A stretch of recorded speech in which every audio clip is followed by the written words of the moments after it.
Vie Abondante TV est spécialisée dans la production de vidéos gospel et la prédication de l'évangile de Jésus-Christ de Nazareth.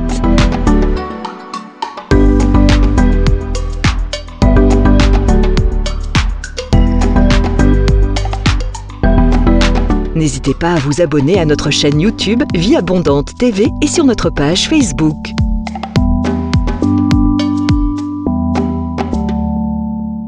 Retrouvez-nous en quelques clics sur notre site www.vieabondante.tv.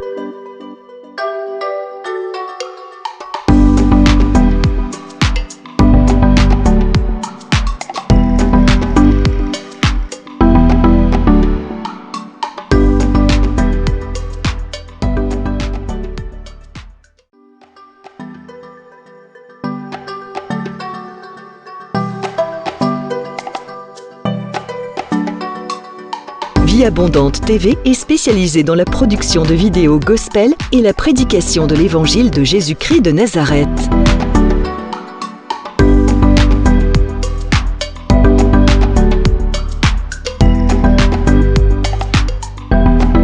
N'hésitez pas à vous abonner à notre chaîne YouTube Vie Abondante TV et sur notre page Facebook.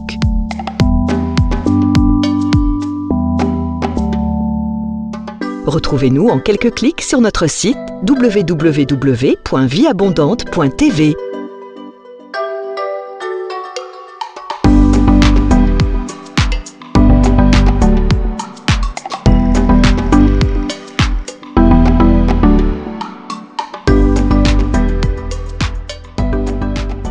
Et son intimité avec Dieu.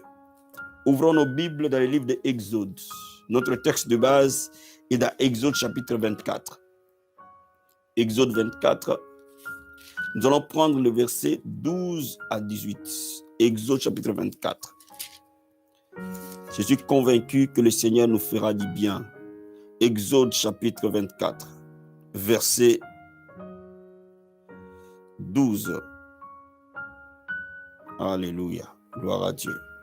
Exode 24, nous allons prendre verset 12 et nous allons descendre à 18. La Bible nous dit ceci. L'Éternel dit à Moïse, monte vers moi sur la montagne et reste là. Je te donnerai des tables de pierre, la loi, les ordonnances que j'ai écrites pour leur instruction. Moïse s'éleva avec Josué qui les servait et Moïse monta sur la montagne de Dieu. Il dit aux anciens, attendez-nous ici jusqu'à ce que nous revenions auprès de vous. Voici Aaron et Hur resteront avec vous. Si quelqu'un a indifférence, c'est à eux qu'il s'adressera. Moïse monta sur la montagne et la nuée couvrit la montagne. La gloire de l'Éternel reposa sur la montagne de Sinaï. Et la nuée la couvrit pendant 6 jours. Le 7e jour, l'Éternel appela Moïse du milieu de la nuée. L'aspect de la gloire de l'Éternel était comme un feu dévorant sur le sommet de la montagne. Aux yeux des enfants d'Israël, Moïse entra au milieu de la nuée et il monta sur la montagne. Moïse demeura sur la montagne 40 jours et 40 nuits. Amen. Je vais reprendre certains bouts de ce passage pour que nous puissions comprendre le secret qui est dedans. Regardons encore Exode chapitre 34, verset 28. Exode 34, verset 28 à 30. Moïse fit là avec l'Éternel 40 jours et 40 nuits. Il ne mangea point de pain, il ne but point d'eau, et l'Éternel écrivit sur les tables les paroles de l'alliance, les 10 paroles. Moïse descendit de la montagne de Sinaï, ayant les 2 tables de témoignage dans sa main. En descendant de la montagne, il ne savait pas que la peau de son visage rayonnait, parce qu'il avait parlé avec l'Éternel. Aaron et tous les enfants d'Israël regardèrent Moïse, et voici la peau de son visage rayonnait et craignait de s'approcher de lui. Amen. Matthieu chapitre 6, verset 6. Matthieu chapitre 6, verset 6. Matthieu 6, verset 6, la Bible dit ceci. Mais quand tu pries, entre dans ta chambre, ferme la porte. Prie ton Père qui est dans les lieux secrets, et ton Père qui voit dans les secrets te les rendra. Amen. Bien aimé, il y a un mystère. Il y a un secret du lieu secret. Amen. Bien aimé, quand vous regardez tous les hommes puissants dans la Bible, tous les hommes que Dieu a utilisés puissamment, Tous ces hommes étaient des hommes du lieu secret. Étaient des hommes qui se retiraient à la montagne.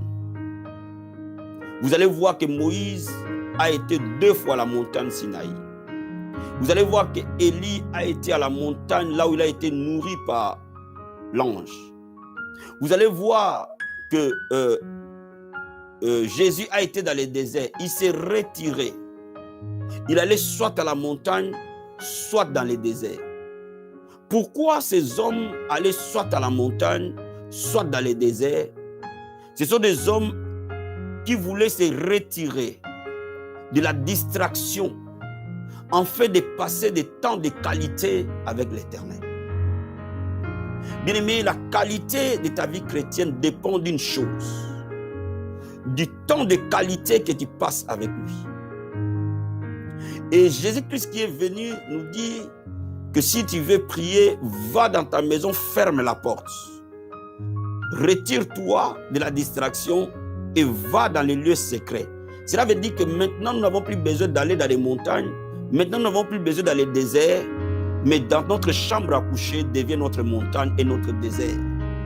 Là où nous pouvons nous retirer de la distraction et être en communion parfaite avec Dieu. Bien-aimé, je vais te dire une chose. Quand nous regardons Exode chapitre 24, nous voyons plusieurs vérités. La première vérité, c'est ceci. La Bible dit, l'Éternel dit à Moïse, monte vers la montagne et reste là. La montagne est le symbole de la prière. La montagne est le symbole de la consécration. La montagne est le symbole de l'intimité avec Dieu. Et Dieu dit à Moïse, retire-toi, va à la montagne. Mais ne va pas pour redescendre. Va et reste à la montagne. Ça, il y a un secret là-dedans. Le mot rester veut dire prends du temps devant ma face. Donne-moi un temps de qualité et ne sois pas pressé parce que j'ai des choses à communiquer avec toi et ça demande du temps. Je vais dire à quelqu'un, l'intimité avec Dieu est un processus qui demande du temps. L'intimité avec Dieu est un processus qui ne se fait pas en une minute. Il faut que tu accordes à Dieu du temps. Et Dieu dit à Moïse, si tu viens à la montagne et tu restes là, je te donnerai les tables. Cela veut dire que ceux qui vivent dans la montagne reçoivent de Dieu. Alléluia. Pour que Moïse puisse avoir les tables, il devait aller à la montagne et rester. Bien-aimé, je vais dire à quelqu'un ce matin, la réponse au problème des hommes se trouve à la montagne. La réponse à ton mariage se trouve à la montagne. La réponse à ta guérison se trouve à la montagne. La réponse à ta délivrance se trouve à la montagne. Tu ne l'as pas encore eu parce que tu n'as pas encore été vraiment dans ta montagne. Les jours où tu seras dans ta montagne, tu descendras de cette montagne-là avec quelque chose de Dieu. Personne ne peut être dans une intimité réelle avec Dieu et repartir main vide. Personne ne peut passer du temps réellement de qualité avec Dieu et repartir main vide. Je vais dire à quelqu'un, lorsque tu veux accéder à un niveau élevé de la foi chrétienne, il faut que tu choisisses ta montagne et que tu y vives. La montagne aujourd'hui n'est pas la montagne physique. La montagne d'aujourd'hui est un lieu, est un temps de consécration, est un temps d'abandon total à Dieu. Maintenant, Dieu dit à Moïse, viens là et reste. Mais quand Moïse commence à exécuter les projets de Dieu, on voit quelque chose se manifester. On voit Moïse prendre d'abord les anciens et les amener au premier niveau de la montagne et dire aux anciens, vous attendez-nous ici. Alléluia. Si le peuple a un problème, il viendra vers Aaron et vers Hur. Bien aimé, il y a des choses que Dieu ne peut faire avec nous que de manière individuelle. Il y a des gloires que nous ne pouvons pas porter de manière collective. Il y a des gloires que Dieu pose dans la vie de quelqu'un. Il ne posera que de manière individuelle. Donc laisse-moi d'abord te dire, Moïse amène les anciens et les dépose au premier niveau de la montagne. Il restait ici. Il prend simplement Josué et il l'amène au deuxième niveau de la montagne. Quand il arrive au deuxième niveau de la montagne, il reste avec Josué. Et la Bible déclare que pendant 6 jours, Moïse et Josué sont au deuxième niveau de la montagne. Et au 7e jour, Dieu appelle Moïse. Et Moïse laisse Josué là et il va au 3e niveau de la montagne. Bien aimé, les niveaux d'intimité diffèrent. Nous allons de profondeur en profondeur, de gloire en gloire, selon que nous cherchons l'Éternel. Donc je vais te dire quelque chose. Lorsque tu veux bâtir et développer ton intimité avec Dieu, tu dois savoir que ton intimité sera progressive. Cela veut dire que quand tu es en train de les bâtir, si tu bâtis aujourd'hui avec Dieu, ce que tu bâtis aujourd'hui va ouvrir une porte à une intimité de demain. Et l'intimité de demain ouvrira une porte à une intimité de lendemain. Donc, l'intimité avec Dieu va de profondeur en profondeur. Première vérité. Deuxième vérité, on voit successivement 3 niveaux de consécration de Moïse. Le premier niveau de consécration de Moïse est une consécration collective. On voit la consécration collective de Moïse. Cette consécration peut être la vie de prière de l'Église. Cette consécration peut être la chaîne Vie Abondante Télévision. Cette consécration peut être la consécration dans l'équipe d'intercession. Ça s'appelle une consécration collective. On s'appelle une intimité collective. L'Église peut organiser des moments de retraite. L'Église peut organiser comme aujourd'hui les moments de prière. Ce moment est capital. Pourquoi? Parce que si tu n'as pas une consécration collective, tu ne peux pas avoir le 2e niveau ni le 3e niveau de la consécration. La Bible dit 1 posséderont 1000, 2 posséderont 10 000. C'est dans une intimité collective que nous recevons ce qui est à nous individuellement. Est-ce que vous comprenez ce que j'explique? Le 2e niveau de la montagne est une consécration sélective. Cela veut dire que tu ne vas là qu'avec ton partenaire de prière. Vous savez, il y a des moments dans la vie, vous devez avoir votre partenaire de prière. Je considère que votre meilleur partenaire de prière, c'est votre femme, c'est votre mari. Parce que la Bible dit, l'homme quittera son père et sa mère, s'attachera à sa femme, et les deux deviendront une seule chair. S'il y a quelqu'un qui peut partager réellement votre but, votre vision, en tout cas logiquement, ça doit être votre mari, ça doit être votre femme. Si votre maison fonctionne normalement. Maintenant, si cette maison ne fonctionne pas normalement, il faut trouver une personne d'extrême confiance. Et cette personne peut être votre enfant, cette personne peut être votre pasteur, cette personne peut être quelqu'un d'extrême confiance. Parce que laisse-moi te dire, il y a des choses qu'on ne peut pas donner comme intention de prière à l'église. Il y a des choses qu'on ne peut pas donner comme intention de prière sur une chaîne de prière. Donc, il y a des choses qui demandent simplement que 2 personnes soient mises en confidence et Dieu étant au milieu d'eux, la gloire de Dieu se manifestera. C'est ce qu'on appelle une consécration sélective. Lorsque je veux bâtir mon intimité, je dois d'abord bâtir une vraie vie de prière avec la famille spirituelle dans laquelle je me trouve. C'est pour cela qu'il est important d'aller dans les réunions d'intercession. C'est pour ça qu'il est important d'aller dans les réunions de prière. Nous voyons parfois dans nos églises que tout le monde vient les dimanches. Mais les jours de la prière, les gens sont très peu nombreux à l'église. Mais c'est une grosse erreur. Le chrétien du dimanche ne peut pas aller loin avec Dieu. Bien, mais laisse-moi te dire, si tu es chrétien du dimanche, tu ne peux pas aller loin avec Dieu. Il faut que tu sois aussi capable de prendre d'autres moments pour prier avec les autres. Deuxième chose, il faut que tu bâtisses une intimité sélective. Cela veut dire que tu trouves ton vrai partenaire de prière. Alors ça doit être une personne d'extrême confiance. Jésus avait ses vrais partenaires de prière, c'était Pierre, Jean et Jacques. C'était ses partenaires de prière. Lorsqu'il est allé à la montagne de transfiguration, il les a amenés.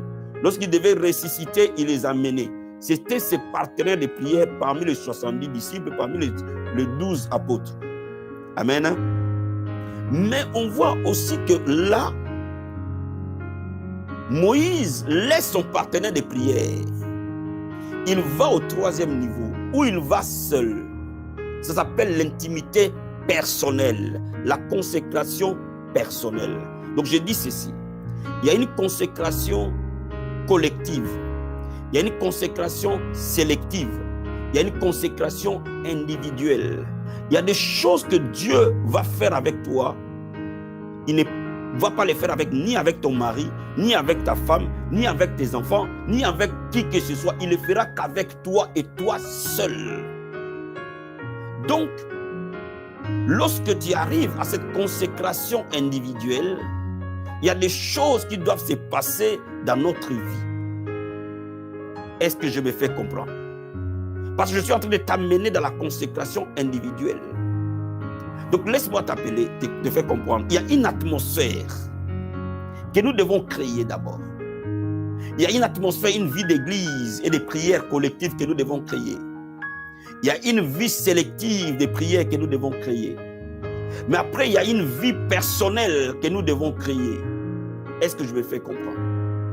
Quand vous arrivez à cette vie personnelle de prière, là, il y a des choses que Dieu va vous communiquer seul. Alors totalement seul. Donc on voit ici dans la montagne de Sinaï 3 niveaux. Le premier, le deuxième et le troisième niveau. Donc la montagne, elle était là. Il y avait une montagne de consécration. Mais cette montagne était au premier niveau. Cette montagne avait le deuxième niveau. Cette montagne avait le troisième niveau. Mais quand vous regardez les 3 niveaux de cette montagne, représentent les 3 parties du tabernacle. Donc, le premier niveau, là où tout le monde s'est arrêté, c'est les parvis. Le deuxième niveau de cette montagne, là où Josué et Moïse sont allés, c'est le lieu saint. Le troisième niveau de cette montagne, c'est le saint des saints. Donc, vous allez trouver dans cette montagne de Sinaï, le premier, le deuxième, le troisième niveau. Vous les retrouvez exactement dans les tabernacles, le parvis, le lieu saint et le saint des saints. Et vous retrouvez la même chose dans les temples, les parvis, le lieu saint et le saint de saints. Est-ce que je me fais comprendre? De la même manière qu'on peut avoir une consécration collective, mais aujourd'hui je vais parler à quelqu'un de ton intimité purement personnelle. Bien aimé, il est important que dans ton intimité personnelle, que tu passes par ton parvis, que tu passes par ton lieu saint, que tu passes par ton saint des saints. Et c'est dans les saints des saints que des vies des gens changent. Pourquoi beaucoup de chrétiens n'expérimentent pas la gloire de la communion avec Dieu? Parce que beaucoup de chrétiens n'arrivent pas au sein des saints. Beaucoup de chrétiens restent dans le parvis. Or, la Bible dit que nous sommes un royaume de sacrificateurs. En d'autres termes, le voile a été déchiré, l'accès au trône est ouvert à tout le monde. Cela veut dire que ce n'est pas simplement l'apôtre qui doit accéder au sein des saints, mais tous ceux qui croient en Dieu, parce que le voile a été déchiré, nous pouvons nous approcher avec assurance du trône de sa grâce. Alléluia. Cela veut dire que toi et moi, nous pouvons accéder au sein des saints. Et c'est là où je veux que tu comprennes que quand tu commences à développer ton intimité, tu commences à passer du parvis dans les lieux saints, mais tu commences aussi à passer du lieu saint dans les saints des saints. Et quand tu sors du saint des saints, quelque chose se passe. Non seulement que tu as les 2 tables entre tes mains, mais il y a la gloire sur son visage. Vous voyez, quand Moïse est descendu de cette montagne, il avait les 2 tables, les symboles de la bénédiction de Dieu, les symboles du miracle de Dieu, mais il y avait aussi les symboles de la gloire de Dieu. Cela veut dire que quand vous entrez dans les saints des saints, Dieu vous change à l'intérieur, mais il vous change aussi à l'extérieur. Sa présence vous transforme intérieurement. Son onction transforme tout ce qui est autour de vous. Est-ce que quelqu'un comprend ce que j'explique? Quand les chrétiens disent « je suis à l'église et ma vie ne change pas », la réponse c'est que ces chrétiens n'ont pas une vraie intimité avec Dieu. Ces chrétiens n'accèdent pas au sein des saints. Personne ne peut aller au sein des saints et repartir main vide. Ce n'est pas possible. Si vous arrivez dans le sein des saints, vous repartirez avec quelque chose. La Bible dit de nous approcher du trône de sa grâce avec assurance, pour être secourus dans nos besoins. Alléluia. Quand nous nous approchons du trône de la grâce, nous sommes secourus. Je dis à quelqu'un cet après-midi, Dieu va te secourir. Quand vous arrivez au sein des saints, il y a quelque chose qui se passe nécessairement dans notre vie. Est-ce que vous pouvez me comprendre? Donc laisse-moi te dire, lorsque nous voulons bâtir notre intimité avec Dieu, Dieu ne veut pas simplement que nous restons dans les parvis. Dieu ne veut pas simplement que nous restons des chrétiens du parvis, mais Dieu veut que nous soyons aussi des chrétiens du lieu saint. Dieu veut que nous soyons aussi des chrétiens du saint des saints. Les différentes parties du tabernacle, je vous l'enseignerai plus tard. Amen. Je suis en train de t'amener dans les thèmes de l'intimité. Mais laisse-moi t'expliquer quelque chose. De la même manière, la montagne avait 3 parties. De la même manière, le tabernacle et les temples avaient 3 parties. La Bible dit, nous, dans la Nouvelle Alliance, nous sommes les temples du Saint-Esprit. Cela veut dire que nous et les temples de Salomon, nous sommes conçus de la même manière. Cela veut dire quoi? Cela veut dire qu'en nous-mêmes, nous avons le parvis, nous avons le lieu saint et nous avons le saint des saints.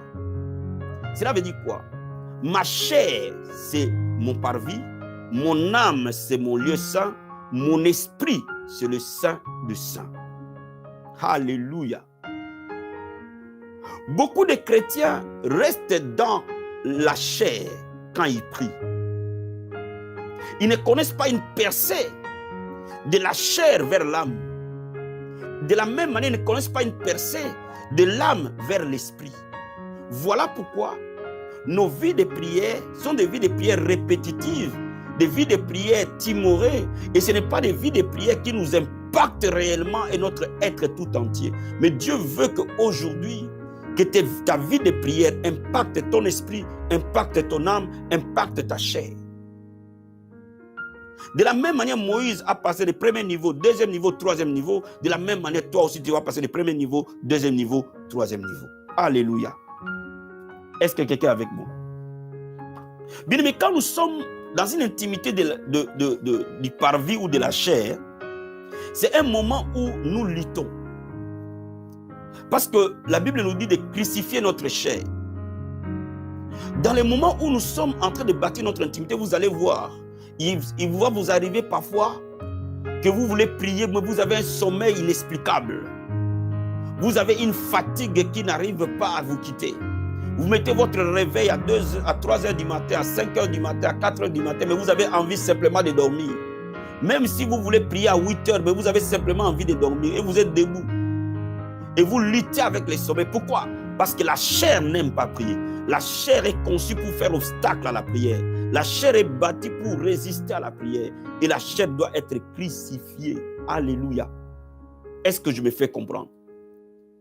Et pourtant, au niveau de notre chair, c'est le premier niveau et le niveau où notre vie de prière demeure. Mais quand nous sommes encore entrés au niveau de notre parvis, il y a des types de prières qu'il faut faire, qui va permettre à ce que la chair puisse être mise sous contrôle. Quand tu programmes un moment de prière, tes pensées vacillent. Tu commences à penser aux marmites, tu commences à penser à l'école des enfants, tu commences à penser à plein de choses. Dès l'instant où tu commences à prier, tu n'arrives pas à te concentrer. Ton esprit n'est pas canalisé. Tes pensées défilent. Tu es en train de prier, mais tu es en train de penser à l'enfant. Tu es en train de prier, mais tu es en train de penser à la marmite. Tu es en train de prier, mais tu es en train de penser au travail. Bien, mais ton esprit n'est pas focus. Tes pensées vacillent. Cela veut dire que tu es encore en train de prier dans ton parvis. Mais ne crains pas, Dieu a tout prévu. Lorsque nous entrons dans la prière, dans les parvis, c'est le lieu de 4 types de prières pour arriver à crucifier notre chair. Dans les parvis, nous faisons la prière de repentance. Dans les parvis, nous faisons la prière de présenter à Dieu notre état réel. Nous demandons à Dieu, la Bible dit, celui qui casse ses péchés ne prospère pas, mais celui qui les avoue et les délaisse trouve miséricorde. Dans les parvis, nous avons la prière de requête. C'est là où nous sortons nos cahiers de requêtes et nous donnons, Seigneur, bénis-moi, Seigneur, libère-moi, Seigneur, délivre-moi, Seigneur, sauve ma famille, sauve mon mari, sauve ma femme. Nous sommes encore dans les parvis lorsque nous présentons nos prières de requête. C'est dans les parvis que nous présentons les prières de combat spirituel. Parce que nous luttons contre la chair, nous luttons contre les principautés, les dominations, nous luttons contre les esprits qui ne veulent pas que notre vie de prière décolle. Nous luttons contre les réclamations, les condamnations qui ne veulent pas que nous puissions être intimes avec Dieu. C'est là où nous utilisons la prière des combats spirituels. Mais c'est là où aussi nous utilisons la prière de la foi. Nous déclarons les choses qui doivent arriver. Là, nous sommes dans notre parvis. Là où nous utilisons notre prière avec beaucoup d'intelligence. Notre intelligence humaine est sollicitée dans la prière. Nos requêtes sont déclarées. Notre foi est relâchée. Nous luttons contre ce qui nous empêche à prier. Là, nous sommes dans les parvis. C'est très important de faire cette prière. Parce que si tu ne le fais pas, tu ne peux pas entrer dans les lieux saints. Si tu ne le fais pas, tu ne peux pas percer. Et laisse-moi te dire quelque chose. Bien-aimé, quand la chair résiste, ne l'écoute pas. Parce que la chair va céder. La chair est un suiveur. Et la volonté de lutter contre cette chair. Quand tu sens que le sommeil t'arrive, lève-toi. Commence à faire les pas dans la maison en priant. Quand tu sens que tes pensées commencent à s'évacier, commence à prier plus haut. Bien-aimé, ne cède pas à la chair. Parce que la chair va s'aligner. Quand tu ne vas pas céder à la chair va s'aligner. Donc laisse-moi te dire, c'est ici où la discipline personnelle joue.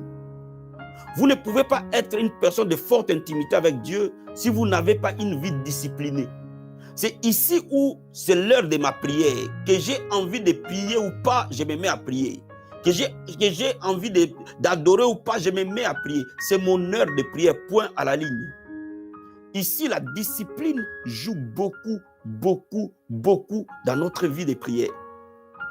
C'est ici que la prière demande de la discipline. C'est ici que la prière demande une volonté. Lutte contre la chair. Et à un moment donné, à force de lutter contre la chair, je prierai cette semaine tous les jours à 7 heures, tous les jours à 6 heures, tous les jours à 5 heures. J'ai fixé des objectifs et je commence à y aller. Parfois, j'y vais en titubant, mais j'y vais en priant simplement. Marabasata, merci Seigneur, merci Seigneur, merci Seigneur, merci Papa, merci. Ne cède pas à la chair, ne cède pas à la fatigue, ne cède pas au sommeil. Dis-lui, sommeil, tu vas me quitter. S'il faut mettre l'eau dans mon visage, je mets l'eau sur mon visage, je dis, sommeil, tu vas me quitter. Je vais prier. Je vais prier. C'est l'heure de la prière, je vais prier. Dis-moi amen. Quand tu fais ça, qu'est-ce qui se passe? À un moment donné, tu as une percée. Tu sors de parmi, tu arrives dans le lieu saint. Comment tu sais que tu es dans le lieu saint? Le lieu saint, c'est un lieu bruyant. Quand vous arrivez dans le lieu saint, il y a du bruit. Qu'est-ce qui se passe? Quand vous arrivez dans le lieu saint, votre âme est touchée. Vos émotions sont touchées. À ce moment-là, certains parmi nous commencent à pleurer. Les larmes commencent à couler. Cela veut dire que la résistance de la chair a été brisée. Le Saint-Esprit a exercé un ministère en toi. Il a brisé la résistance de la chair. Il touche ton âme. Il touche tes émotions. Il y a des gens, quand ils sont touchés dans leurs émotions, ils commencent à parler plus fort. Vous commencez à sentir que votre timbre de voix commence à monter. C'est comme si vous priez, mais comme si vous criez. Dans les lieux saints, il y a parfois des pleurs. Dans les lieux saints, il y a des moments, parfois, on est en sanglots. Seigneur, Marabasata, Seigneur, Seigneur, tu n'utilises plus les mots réfléchis. C'est ton âme qui est en train de vibrer. Le Saint-Esprit est en train d'impacter ton âme. Cela veut dire que le Saint-Esprit est en train d'exercer un ministère puissant dans ton âme. Il est en train de travailler ton âme maintenant. Parce que tu as lutté avec la chair, tu as lutté, tu as combattu, tu as gagné. Parce que tu as gagné avec la chair, le Saint-Esprit affecte ton âme. À ce moment-là, les larmes parfois coulent sans raison. À ce moment-là, tu as parfois envie simplement de te mettre à genoux. Personne ne te dit de te mettre à genoux, mais toi-même, tu as envie de te mettre à genoux. Parfois, personne ne t'a dit de lever les mains, toi-même, tu as envie de lever les mains. À ce moment-là, parfois, le mouvement de ton corps commence à être non gérable. Parfois, tu sens ton bras qui bouge. Parfois, tu sens ta jambe qui tremble. Parfois, tu sens tes cheveux qui se redressent. Parfois, tu as simplement envie de pleurer, de pleurer, de pleurer, de pleurer. Alléluia. Il y a même parfois, il y a déjà envie de simplement de rire, de rire, de rire, de rire. C'est-à-dire qu'à ce moment-là, il n'y a pas vraiment de... Chacun expérimente ça à sa manière. Quand nous sommes dans une assemblée des saints, c'est à ce moment-là que vous voyez des gens tomber. Il y a ce moment parfois que vous voyez des gens crier, ils tombent, ils roulent par terre. Parce que le lieu saint est un lieu de bruit. Alléluia. Notre âme est affectée. Mais pour que notre âme soit affectée, il faut que tu restes. Je vais dire à quelqu'un, reste longtemps dans la prière. Reste. Tu peux rester longtemps en priant, successivement plusieurs jours. Tu peux rester longtemps pendant une journée, mais longtemps. Mais en tout cas, tu resteras longtemps au niveau de la chair. De plus en plus, ta chair sera amoindrie. De plus en plus, ton âme sera affectée. Et quand nous commençons à être affectés dans notre âme, ça commence à être intéressant. C'est à ce moment-là que parfois tu te mets à genoux. Parfois, il y a des gens qui se couchent par terre. Il y a des gens qui ont simplement envie de pleurer. Et il y a des gens parfois qui agonisent des heures et des heures et des heures, parfois des minutes et des minutes et des minutes. Et il y a des moments parfois, la prière commence à se défiler. C'est comme si ça ne sort plus de ta tête. Ça commence à se défiler dans ta bouche. Tu commences à adorer, tu commences à dire merci Seigneur, merci, merci Seigneur. Tu es là papa, tu es là. En fait, ce n'est plus la tête qui réfléchit, mais ton âme qui s'exprime. Mon âme soupire. Alléluia. À ce moment-là, ton âme a soif de Dieu. Parce que l'Esprit de Dieu est en train d'affecter ton âme. C'est à ce moment-là que des guérisons intérieures s'opèrent. Parfois, tu vivais dans les angoisses et le Saint-Esprit affecte ton âme. Il enlève les angoisses. Il fait des opérations dans notre âme. Parfois, on était parfois incrédule et rempli de doutes et de peurs. Les peurs nous fuient. Bien-aimé, à ce moment-là, le Saint-Esprit est en train de guérir ton âme, est en train de t'aligner dans les plans de Dieu. Généralement, beaucoup de chrétiens s'arrêtent là. 90% des chrétiens prient au niveau de la chair. Ça, c'est vrai. Il y a à peu près 30% qui arrivent au niveau de l'âme. Cela veut dire qu'il y a des chrétiens qui ne s'arrêtent qu'au niveau de la chair. Ils ont leur point de prière et ils se sont arrêtés au niveau des points de prière. Ok, amen, amen, merci Seigneur. Mais il y a d'autres qui connaissent une percée et ils arrivent au niveau de l'âme. Mais il y a parfois certaines personnes qui arrivent à ce niveau-là 6 mois après, 1 année après. Il y a parfois certaines églises où le mouvement de l'esprit qui affecte l'âme humaine, ils vont l'attendre un certain jour. Mais quand vous commencez à le faire, à y arriver de manière continuelle, parce que vous avez une vie de prière continuelle, bien aimé, vous allez expérimenter l'extase. Là où vous aurez une percée, vous arrivez dans l'esprit. Vous arrivez dans les saints de saints. Il va t'y arriver un moment où vous avez pleuré. Et c'est là où je vais attirer ton attention cet après-midi. Bien-aimé, n'arrête pas simplement au niveau de pleurs. N'arrête pas simplement au niveau où tu dis, Seigneur, tu es là. Ah, papa, merci. Papa, merci. Après, tu fermes ta bouche et puis tu t'en vas dormir. Non! Non! Tu es au bord de ton miracle. Tu es à la porte de la visitation. Reste là jusqu'à ce que le Saint-Esprit lui-même te fasse entrer dans les saints des saints. Continue à laisser le Saint-Esprit opérer en toi. Continue à laisser le Saint-Esprit agir en toi. Bien aimé, il va arriver un moment où il y aura une autre percée qui vient derrière. Les pleurs vont s'arrêter. Et à un moment donné, le Saint des Saints, c'est le lieu du calme. Je dis, la chair, c'est le lieu de la lutte. L'âme, c'est le lieu de bruit. Le Saint des Saints, c'est le lieu du silence. Alléluia. Je vais dire à quelqu'un quelque chose cet après-midi. Quand vous avez expérimenté cette extase, vous allez arriver à un moment donné, les choses vont se calmer. Cela veut dire que le Saint-Esprit a fini d'opérer votre âme, a fini de guérir votre homme intérieur, a fini de sanctifier votre vie. Maintenant, vous êtes prêts comme Moïse, où le Dieu dit, viens maintenant devant ma face. Et quand vous arrivez dans les saints des saints, au sein des saints bien-aimés, il n'y a pas de prière. Au sein des saints, il n'y a pas de requêtes. Au sein des saints, on s'assoit et on reçoit. Dis-moi amen. Quand vous arrivez dans les saints des saints, il n'y avait rien d'autre que l'arche de l'alliance. Des lieux de calme et de silence. Bien-aimés, beaucoup d'enfants de Dieu n'arrivent pas au lieu du calme et du silence. Qu'est-ce qui nous arrive? Quand nous avons prié, nous disons amen et nous nous levons et nous partons. Bien-aimé, je vais te faire découvrir quelque chose, un secret. Que quand tu as prié, ne te lève pas tout de suite et ne pars pas. Reste assis. Reste assis. Et ne dis rien.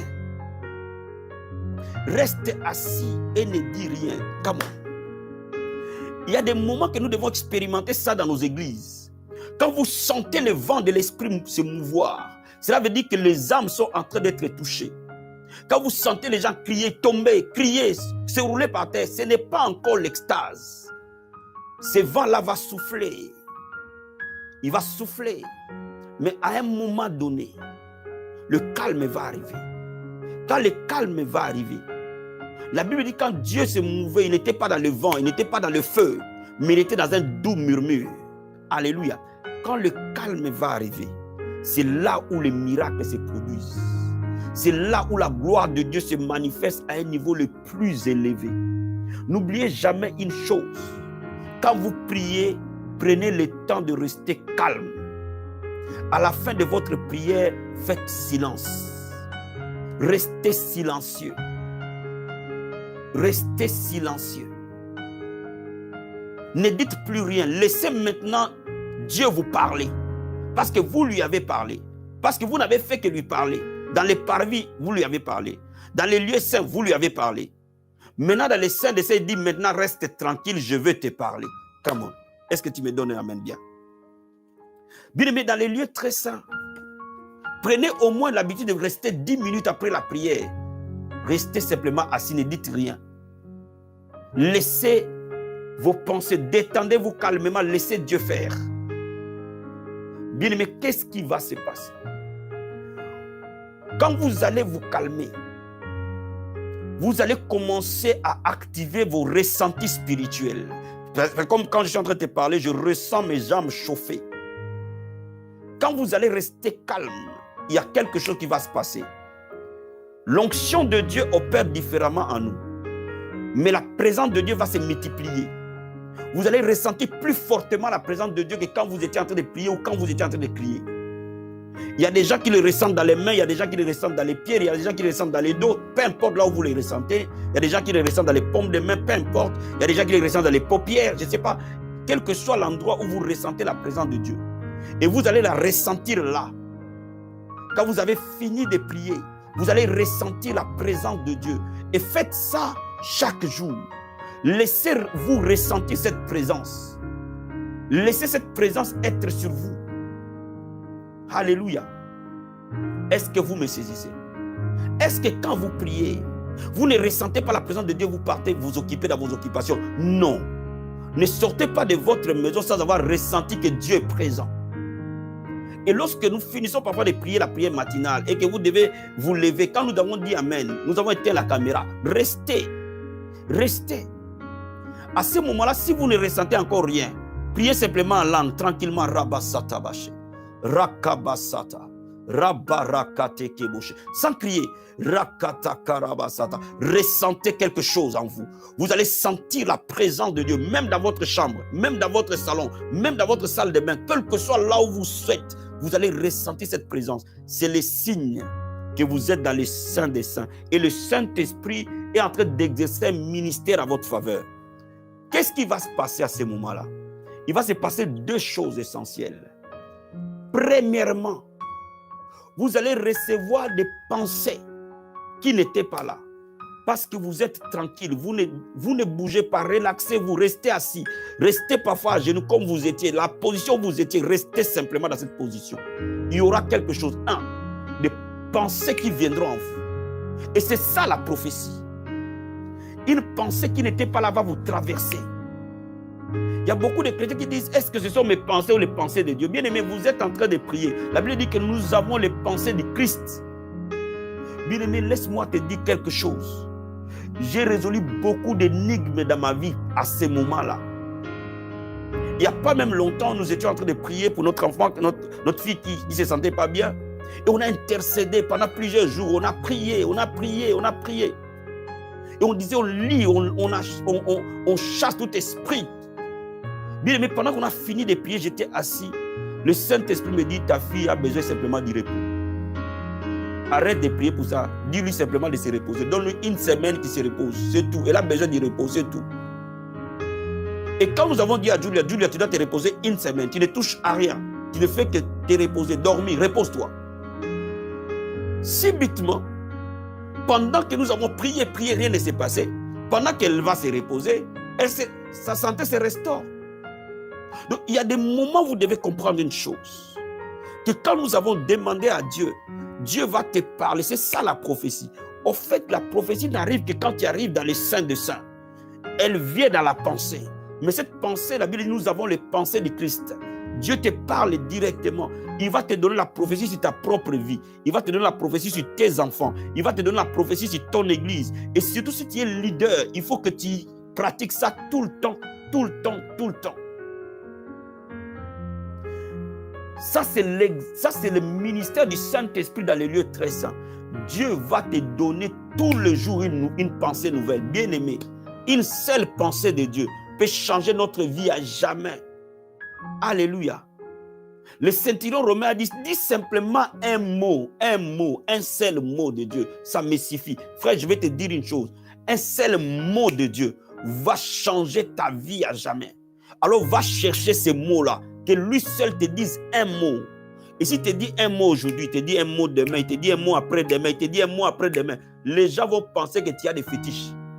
Parce que ta vie va connaître une accélération que tu ne peux pas imaginer. Parce que tu vas toucher exactement là où il faut toucher. Tu vas toucher exactement là où il faut toucher. Et à ce moment-là, tu vas expérimenter quelque chose d'extrêmement grand. Nous stagnons, pourquoi? Parce que nous naviguons dans l'obscurité. Mais quand Dieu parle, la lumière arrive. Quand Dieu parle, notre vie est éclairée à jamais. Bien-aimé, tu peux être là pendant que tu es là assis.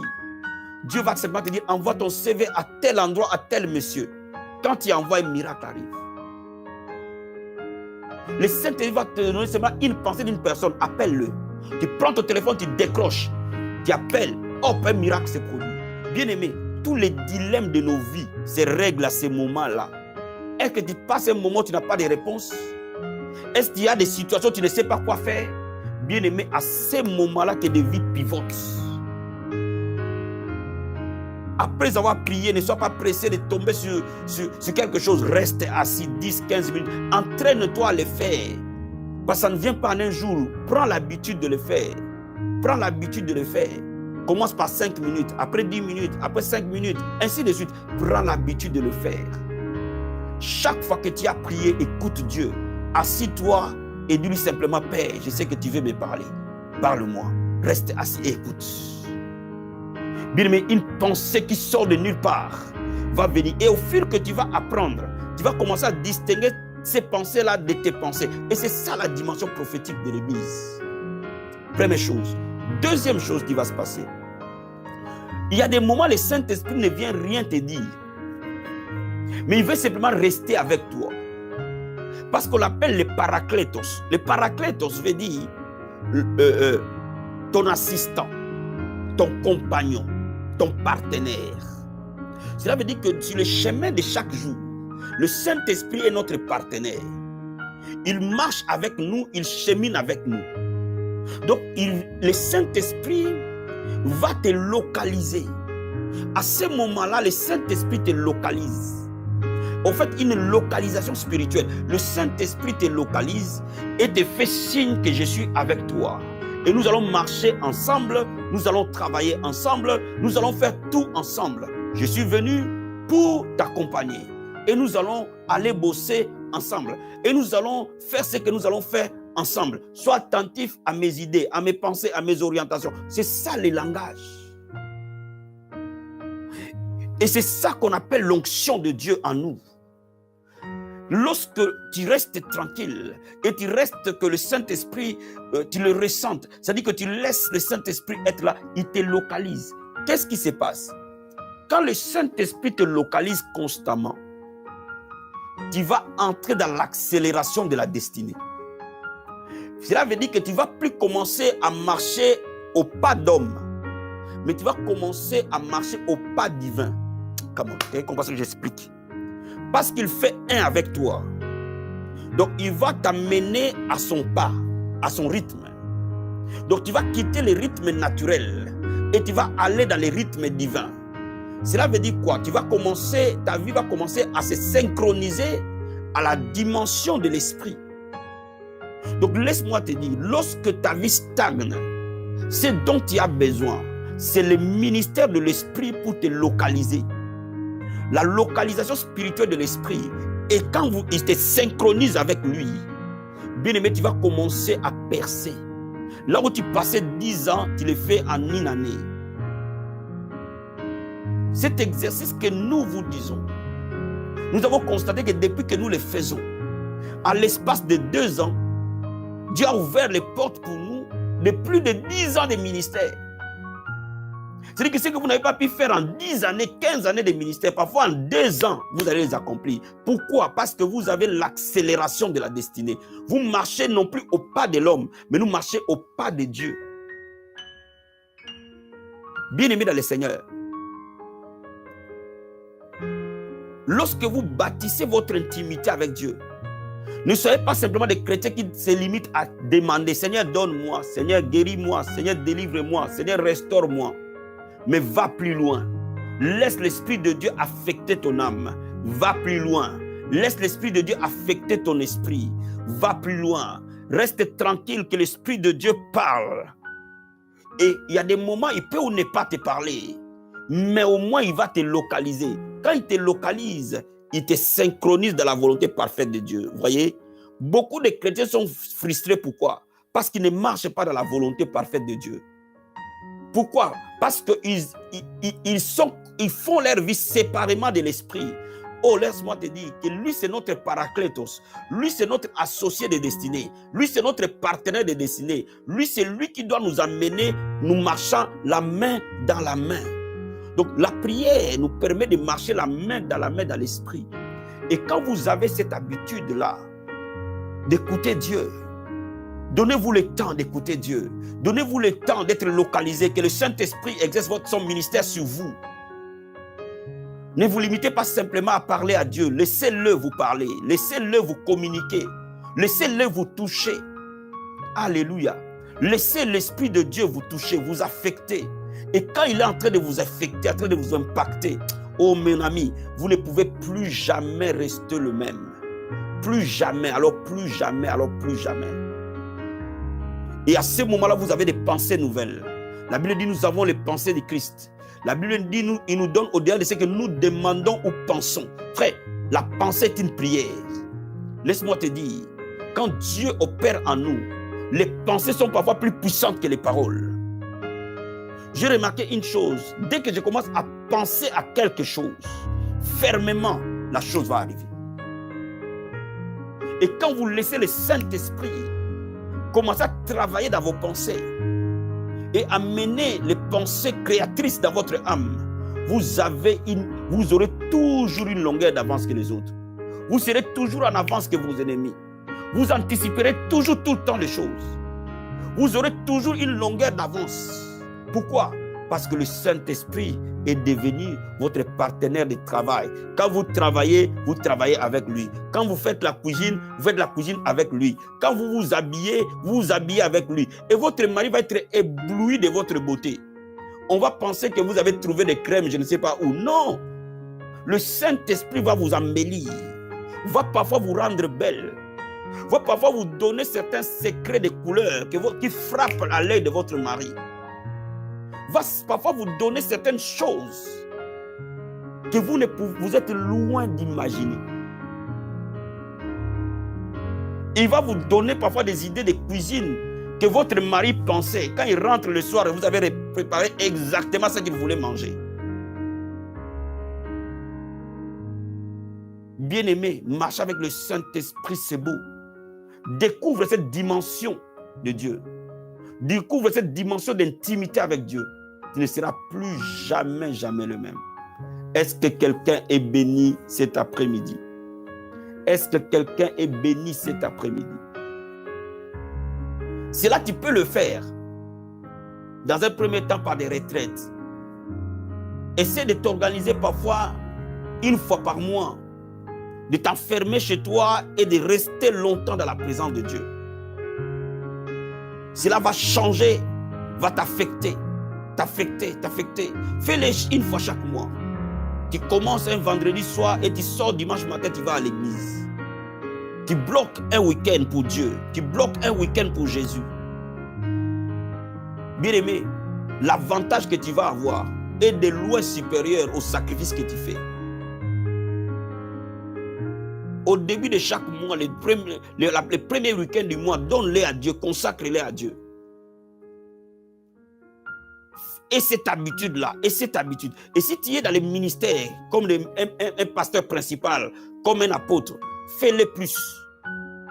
Tu peux prendre 2 week-ends dans les mois où tu te sépares et tu vaques dans la présence de Dieu, fortement, fortement, fortement, au-delà des choses habituelles, au-delà des moments habituels. Tu peux prendre jeudi, vendredi, samedi, dimanche, vendredi, et tu vas voir, ton ministère, ta vie va être impactée.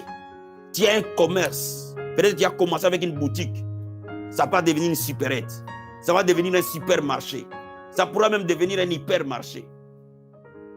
À cause de ce secret, garde-le jalousement. Que Dieu te bénisse.